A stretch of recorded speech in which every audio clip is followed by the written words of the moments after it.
धारा समुझत मन दुख भयो अपारा। तो भगवान श्री रामचंद्र जी युद्ध भूमि में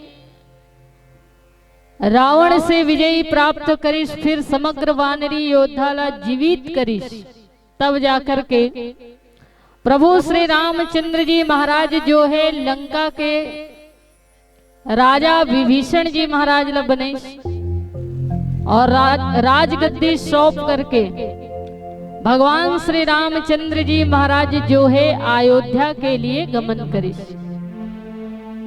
तो भगवान श्री रामचंद्र जी महाराज से विभीषण जी निवेदन करिस कि हे प्रभु श्री रामचंद्र जी, आते समय तो पैदल यात्रा आए हो, लेकिन इस बार जब अयोध्या जात हो तो पुष्पक विमान में चले जाइए, क्योंकि ये पुष्पक विमान रावण के रीस दीदी हो, और रावण के नहीं, रावण के बड़े भाई कुबेर के रीस है। छल पूर्वक रावण जो है कुबेर से वो पुष्पक विमान छीन ले रही से, वही पुष्पक विमान रावण के मरण पश्चात भगवान विभीषण जी ला मिलिस। तो विभीषण जी महाराज भगवान श्री रामचंद्र जी से निवेदन करिस कि प्रभु आप ये पुष्पक विमान में विराजमान होकर के अयोध्या वापस चले जाओ। तो भगवान श्री रामचंद्र जी के संग समग्र वानरी योद्धा, भालू योद्धा और कुछ राक्षसी योद्धा जो विभीषण के पक्ष में रीस, वो सब भगवान श्री रामचंद्र जी के संग अयोध्या वापस है।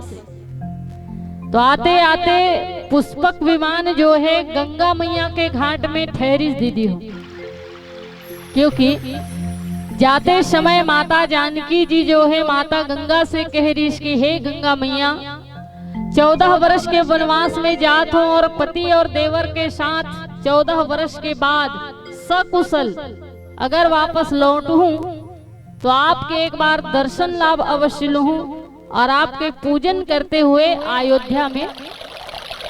अयोध्या की ओर प्रस्थान करूं।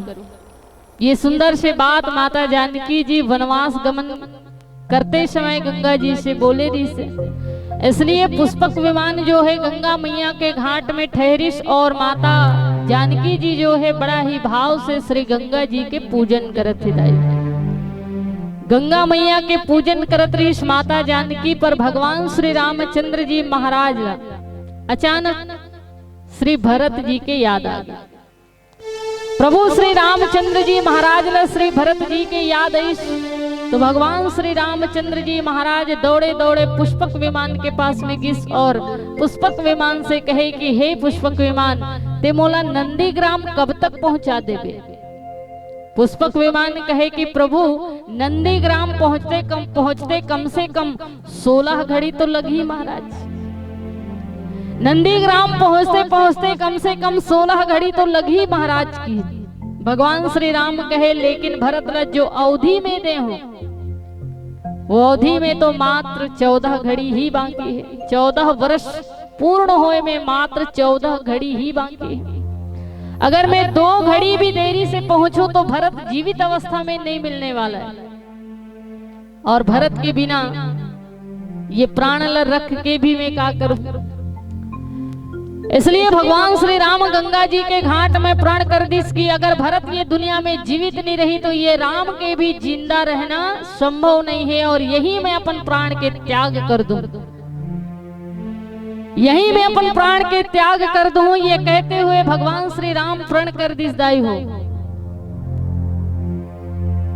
समस्त वानरी योद्धा में खलबली मच गई, समस्त वानरी योद्धा में खलबली मच गई कि भगवान श्री राम तो बहुत बड़े प्रण कर चुके हैं। अगर 14 घड़ी के अंतर्गत नंदीग्राम नहीं जाऊं तो भरत जीवित मिलने वाला नहीं है, और अगर भरत जीवित ना रहे तो ये राम भी जीवित नहीं रह सके, और यही अपन प्राण के त्याग कर दूं ताकि मोर प्राण जो है वो भरत के प्राण में जाकर के विलीन हो जाए।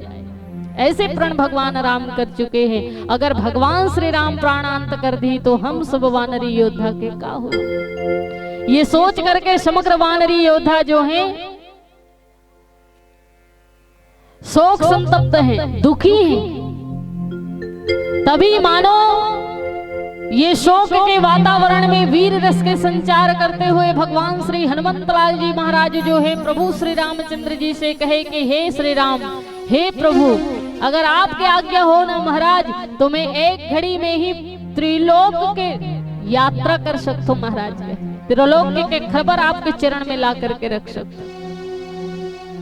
अगर आप कहो तो मैं एक घड़ी में ही संपूर्ण ब्रह्मांड के परिक्रमा करके, तीनों लोक के परिक्रमा करके आपके चरण में खबर ला सकता हूँ महाराज। भगवान राम कहे कि हनुमान इतना बड़े बात कहा था, काकर बल पे कहा था। भगवान हनुमान जी महाराज कहे कि हे श्री राम, ये बात मैं अपन अभिमान के कारण नहीं, आपके ऊपर जो स्वाभिमान है वो स्वाभिमान के कारण कहा था।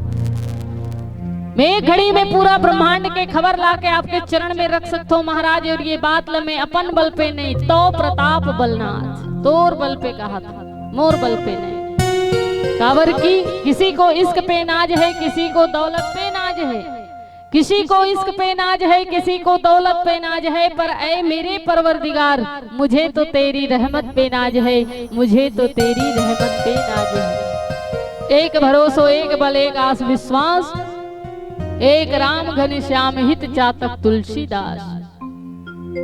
ये भरोसा, ये विश्वास होने के कारण कहा तो आपके अगर कृपा हो जाए तो प्रभु आपके बल पे मैं ये स्वाभिमान करके कहा था कि एक घड़ी में ही तीनों लोक के परिक्रमा करके आपके चरण में खबर ला सकता। भगवान श्री रामचंद्र जी के मुखमंडल में प्रसन्नता के लहर दौड़ के जाई।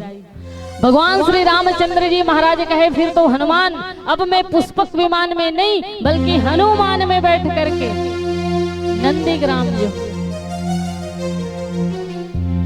जहाँ सुहृदयागार बसई राम सर चाप धर। भगवान श्री रामचंद्र जी हनुमंत लाल जी के हृदय कमल में धनुष बाण लेकर के विराजमान हो गए और पुष्पक विमान में नहीं, हनुमान में बैठ के भगवान राम नंदीग्राम की यात्रा। पवन तनय बल पवन समाना, पवन के वेग से श्री हनुमान जी महाराज नंदीग्राम की यात्रा करते थे। परंतु भरत जी महाराज नंदीग्राम में बैठ करके एक ही भाव लिए हुए कि प्रभु अब तक आए काबर नहीं, श्री राम अब तक आइस काबर नहीं।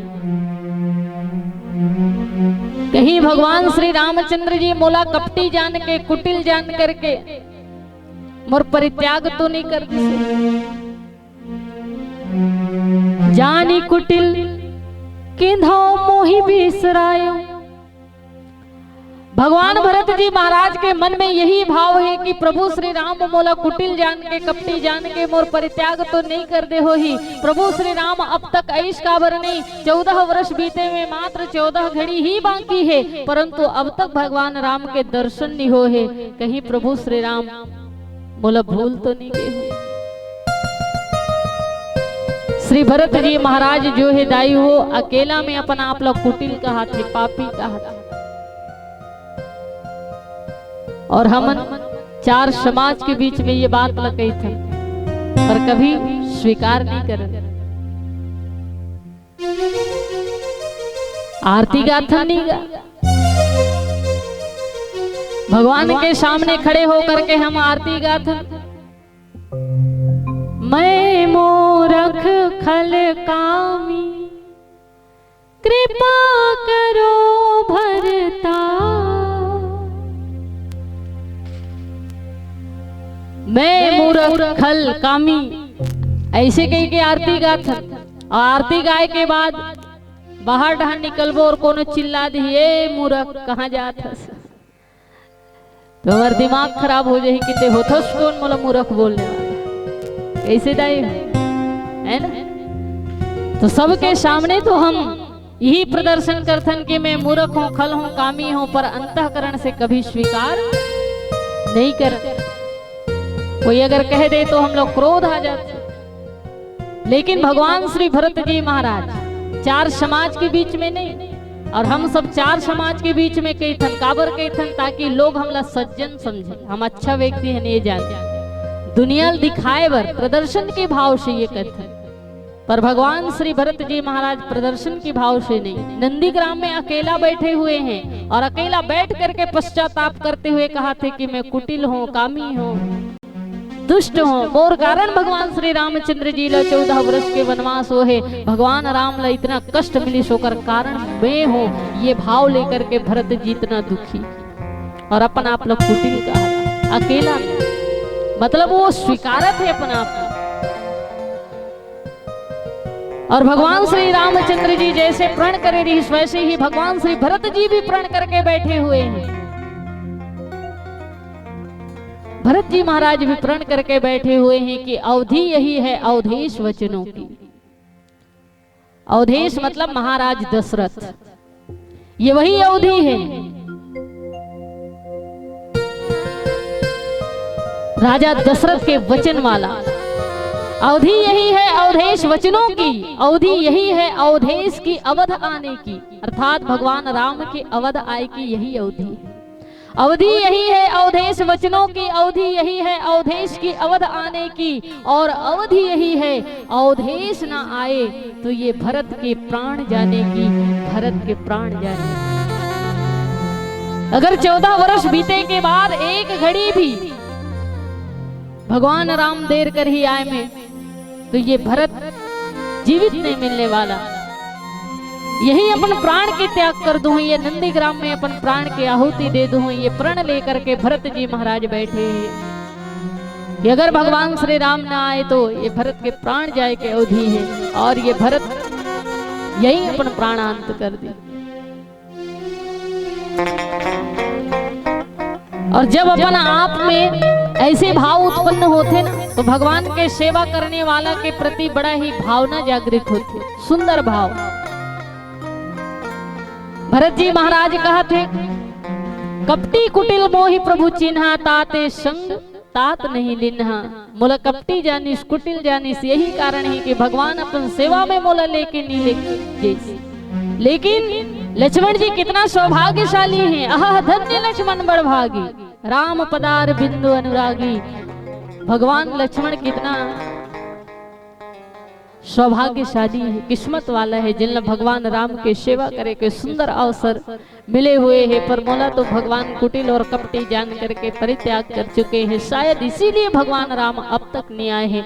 ये भगवान भरत जी महाराज जो है कभी अच्छा सोचते तो कभी बुरा सोचते दाई।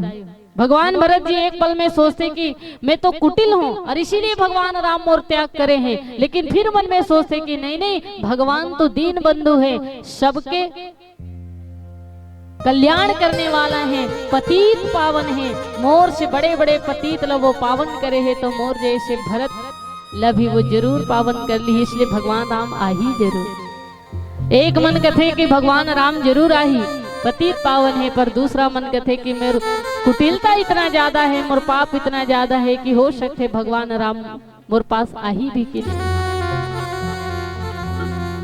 मानो भरत जी महाराज के जो दशा है ना दाई हो, वो बड़ा विचित्र है। भरत जी के जो दुख है वो प्रसव के पीड़ा से कोई कम नहीं है दाई हो। और प्रसव के पीड़ा का होते एक महतारी बहुत अच्छा से जानते है ना, प्रसव के वेदना का होते ये एक महतारी बड़ा अच्छा से जानती। ये प्रसव के वेदना ऐसे है जिनला सहन कर पाना बड़ा ही मुश्किल है। जब तक बाल औलाद के जन्म नहीं हो रहा है, प्रसव के पीड़ा इतना असहनीय होते जेकर वर्णन करना संभव नहीं है। लेकिन जैसे ही कोई बाल औलाद लो वो महतारी जन्म देते तो इति प्रसव के पीड़ा के जो वेदना है वो तो है ही, लेकिन औलाद के आय के जो खुशी है वो खुशी ला भी बयां करना संभव नहीं। तो प्रसव के वेदना भी है और बालक या बालिका के जन्म के खुशी भी है। ये दोनों परिस्थिति जब एक माता के जीवन में निर्मित होते, वही भावना आज भरत जी महाराज के जीवन में निर्मित होने लगी। भगवान भरत जी जब सोचते कि मैं कुटिल हूँ, पापी हूँ, तो बोला ऐसी वेदना होती, इतना पीड़ा होती कि कहीं भगवान श्री राम बोला विसार तो नहीं दे हो ही। लेकिन फिर सोचते कि नहीं नहीं, भगवान तो पतित पावन है, तो बोला इतना खुशी होते कि भगवान श्री राम बोला जरूर उबार ली। तो प्रसव के समय में महतारी के जो भावना होते ना, वही भाव आज भरत जी महाराज के हैं। और मन जो है उबुक चुबुक होते दाई। इसलिए तुलसीदास जी लिख भी दे हैं, राम विरह सागर में भरत मगन मन होत। मगन मगन होना मतलब पानी जब आते खेत खार भर जाते ना, तो जलमग्न हो गए इसे कहते है ना।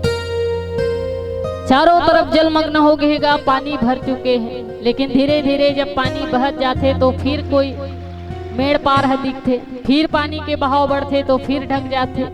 ऐसने भगवान भरत के मन होते, कभी डूबत थे तो कभी ऊपर उठते, कभी डूबत थे तो कभी ऊपर उठते, उबुक चुबुक होते। भगवान श्री राम के विरह रूपी सागर में भगवान राम के मन जो है उबुक चुबुक होते, भरत जी के मन जो है वो उबुक चुबुक होते, फिर बुड़त है फिर ऊपर उठते। एक मन कहा थे कि भगवान राम आही, दूसरा मन कहा थे कि इतना पापी हूं कि आही भी की नहीं आई। तभी अब तक भरत जी महाराज के प्राण ही जाने वाला है, ये वेदना में, ये विरह में। तभी प्राणवायु के रूप में कौन है? विप्र रूप धरि पवन सुत आए गयो जनु को। पवन सुत वायु पुत्र की तुलसीदास हनुमान जी महाराज विप्र के रूप धारण करके वायु पुत्र हनुमान जी आए। और वायु तो कोई मरीज कि अब तो प्राण जाने वाला है, अब तो प्राण छूटने वाला है, तो डॉक्टर जो है वो मरीज के ऊपर का चढ़ाते दाई हो, ऑक्सीजन के बाटल चढ़ाते है ना। तो वही ऑक्सीजन के रूप में, प्राण वायु के रूप में वायु पुत्र हनुमान जी महाराज आए। मरने वाला व्यक्ति के लिए सबसे ज्यादा जरूरी और प्राणदायिनी कोई होते तो वो वायु ही होते, ऑक्सीजन ही होते। वही वायु ऑक्सीजन की तरह पवन सुत भगवान श्री हनुमान जी महाराज जो है भरत जी के समक्ष पहुंचे हुए हैं। और डूबते हुए ला तिनका के सहारा कहे जाते दाई हो। कोनो अगर पानी में डूबा थे वाला छोटे से भी सहारा मिल जाते ना, तो कर लिए बहुत बड़े सहारा होते। लेकिन यहाँ भरत जी भगवान श्री राम के विरह समुद्र में डूबा थे, और ऐसे डूबते हुए भरत जी ला बचाए खातिर जहाज के रूप में, तिनका के रूप में नहीं, नाव के रूप में नहीं, जहाज के रूप में पवन पुत्र हनुमान जी आए गयो जनुपुर।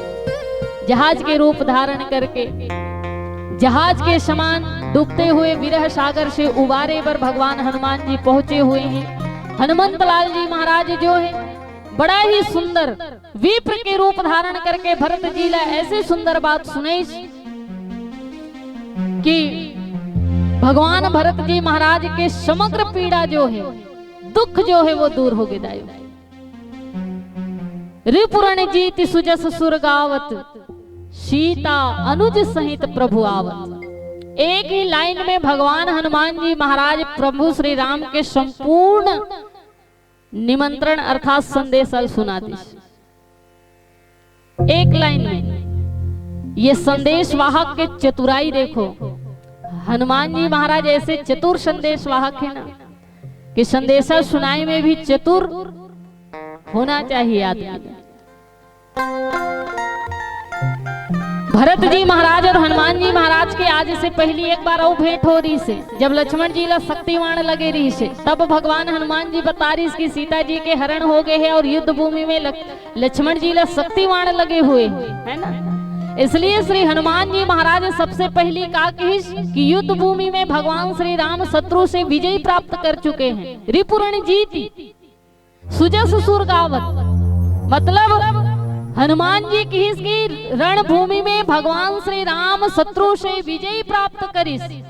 हरण का कर पहली हो रही तो सीता जी के, सीता इसलिए कि सीता जी हरण सीता जी के हो रही तो सीता अनुज लक्ष्मण जी ला शक्तिवान बाद में पड़े रही से ना, तो सीता अनुज सहित प्रभु आवत। तो भरत जी महाराज ला ये सुंदर से संदेश सुने कि शत्रु से विजय प्राप्त करके भगवान श्री राम ससम्मान माता जानकी और सकुशल श्री लक्ष्मण जी के संग में वापस आता।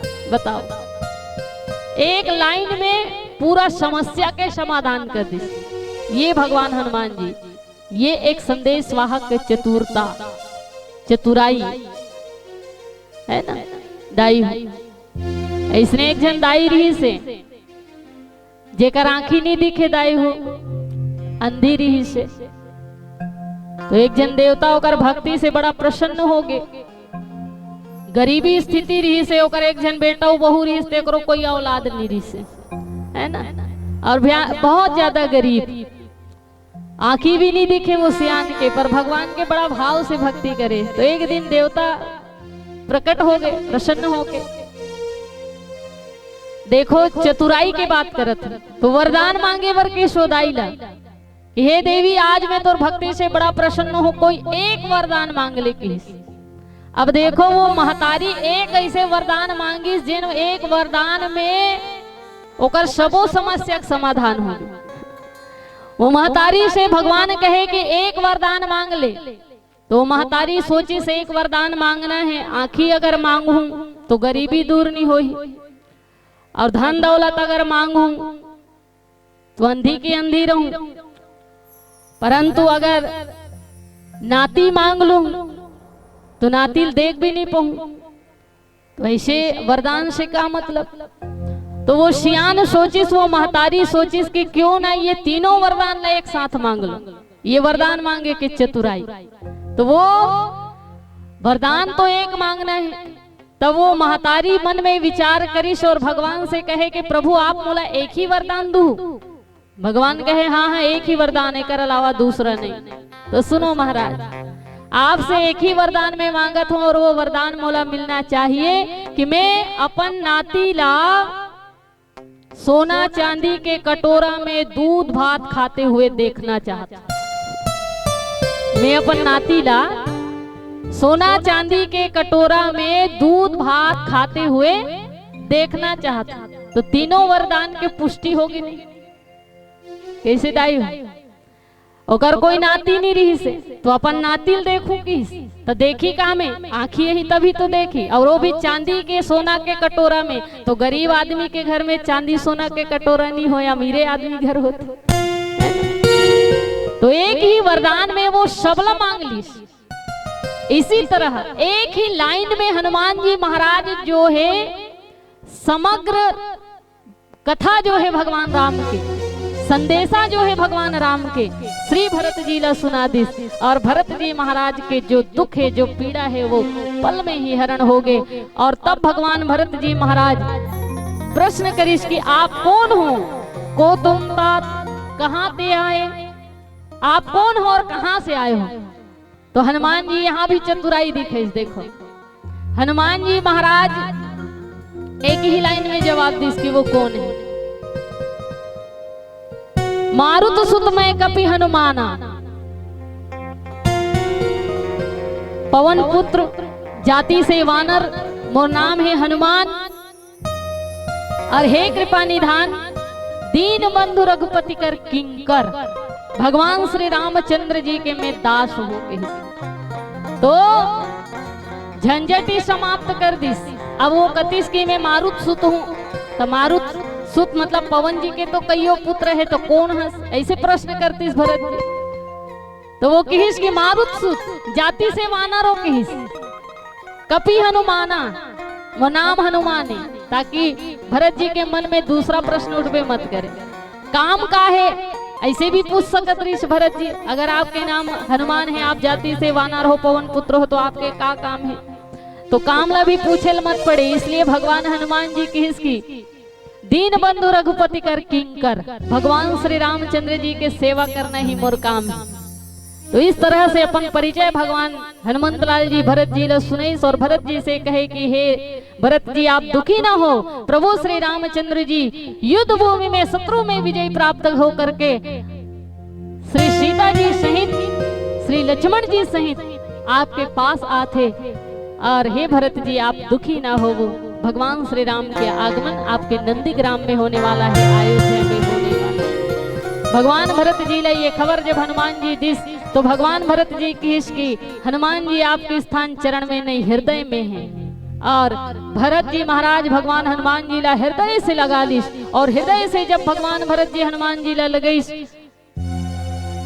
तो भरत जी ने यही एहसास हुई कि प्रत्यक्ष वो हनुमान से मिला थे, पर हृदय के हृदय से तार मिली तो वो हनुमान से नहीं, परमात्मा श्री राम से मिली। क्योंकि जासु हृदय आगार बसे राम सर चाप धर।